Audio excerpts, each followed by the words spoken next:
The United States Capitol Building, the home of American democracy and global symbol of freedom, is one of the most recognizable buildings in the world. The Capitol Building itself reflects the history of America, growing and evolving with the nation since its first cornerstone was laid. The person first credited with the title of architect of the Capitol was Dr. William Thornton.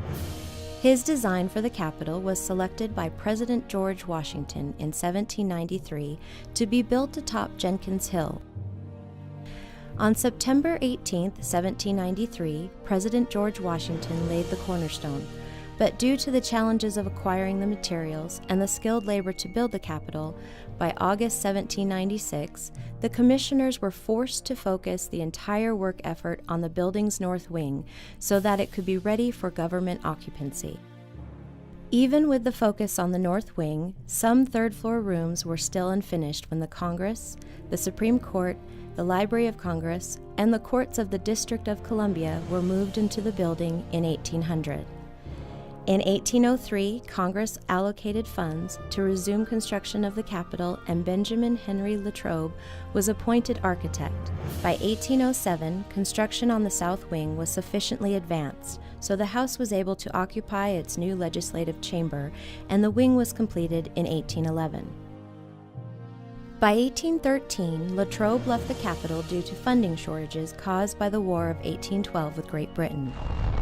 On August 24, 1814, British troops set fire to the building. Only a sudden rainstorm prevented total destruction, creating what Latrobe called a most magnificent ruin. Latrobe returned to Washington in 1815 when he was rehired to restore the Capitol, but was forced to resign shortly after due to consistently missing deadlines and exceeding budgets.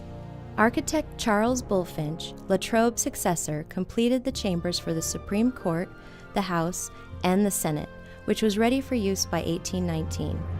Bulfinch also created the long-awaited Center Building, capping it with a copper-covered dome.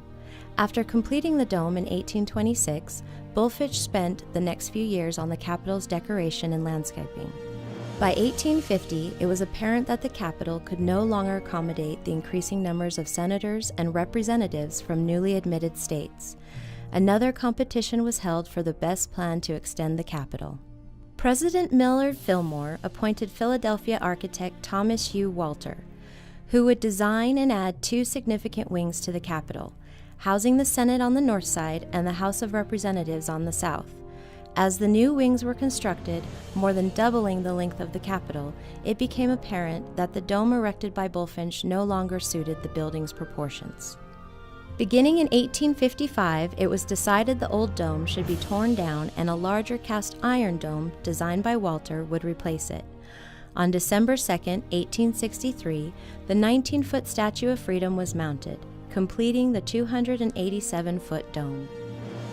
Between 1884 and 1891, the marble terraces on the north, west, and south sides of the Capitol were constructed as part of the grounds plan devised by landscape architect Frederick Law Olmsted.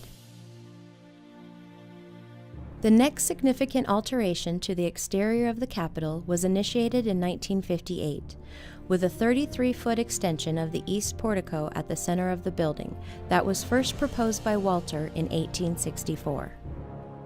The Capitol Visitor Center is the newest addition to the Capitol. At nearly 580,000 square feet, the Visitor Center is the largest project in the Capitol's more than two-century history and is approximately three-quarters the size of the Capitol itself. The entire facility is located underground on the east side of the Capitol, so as not to detract from the appearance of the Capitol and the grounds designed by Frederick Law Olmsted in 1874. On December 2, 2008, the anniversary of the placement of the Statue of Freedom atop the Capitol Dome, the Capitol Visitor Center opened. Since then, millions of people have visited the Capitol, entering through the Capitol Visitor Center. In the decade ahead, the Capitol will undergo further restoration and improvements, ensuring this iconic building and home of American democracy endures for generations to come.